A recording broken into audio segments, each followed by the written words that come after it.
اچھا بھائی جان، موٹر وے پہ درندگی کے واقعے کو کئی دن گزر چکے ہیں، لیکن ابھی بھی بالکل آپ کوئی بھی بات سوچتے ہیں، کسی طرف بھی دیکھتے ہیں تو گھوم پھر کے آپ کے دماغ کی کوئی نہ کوئی کلی جو ہے وہ وہیں پہ جا کے اٹک جاتی ہے، اور پھر آپ اسی درد اور کرب کو محسوس کرنے لگتے ہیں جس سے ہمارا پورا معاشرہ گزرا ہے اور سٹل گزر رہا ہے، اور شاید اس وقت تک گزرتا رہے گا جب تک ان درندوں کو قرار واقعی سزا نہیں مل جائے۔ اچھا، اس حوالے سے بھائی جان میں ایک بات پوری قوم کے سامنے رکھنا چاہتا ہوں، اور سوری کہ پیشگی معذرت کے مجھے کچھ لفظ بولنا پڑ رہے ہیں، کہ یہ جو بد اخلاقی اور درندگی خواتین کے ساتھ روا رکھی جاتی ہے، اس کے بعد جو ہماری زبان کا جو دامن ہے وہ اتنا تنگ کیوں ہو جاتا ہے کہ ہم 2-3 لفظ ہی بول پاتے ہیں اس کے بارے میں؟ ہم کہتے ہیں کہ جی عورت کی عزت لٹ گئی، عصمت دری ہو گئی، عزت تار تار ہو گئی۔ کس کی؟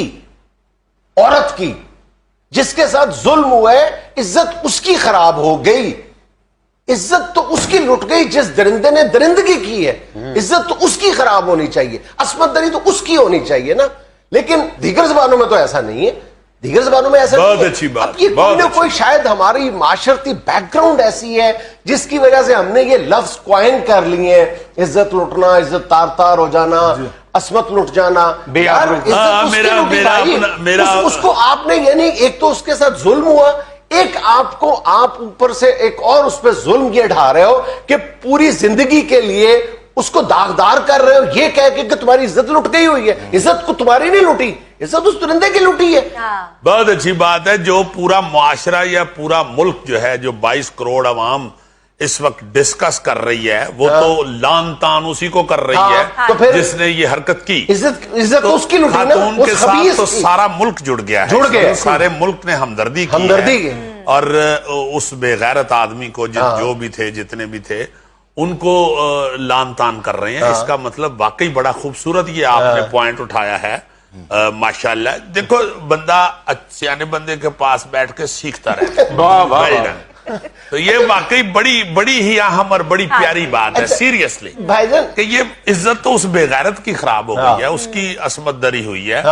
وہ خاتون جو ہے وہ تو ہماری بہن، ہماری بیٹی، وہ جو اس کو تو بڑی عزت ملی ہے، اس کو تو بڑا پیار ملا ہے، اس کے ساتھ ہمدردی ملی ہے اس کو۔ جی۔ اور اس کے لیے آئندہ کے بعد میرا خیال ہے بس ایک قوم ہم یہ فیصلہ کریں کہ ہم یہ الفاظ جو ہیں ان کو بالکل چھوڑ دیں گے اور درندگی کا لفظ استعمال کریں گے۔ مرد کی درندگی ہے جو اس نے عورت پہ استعمال کی، سیدھی بات ہے۔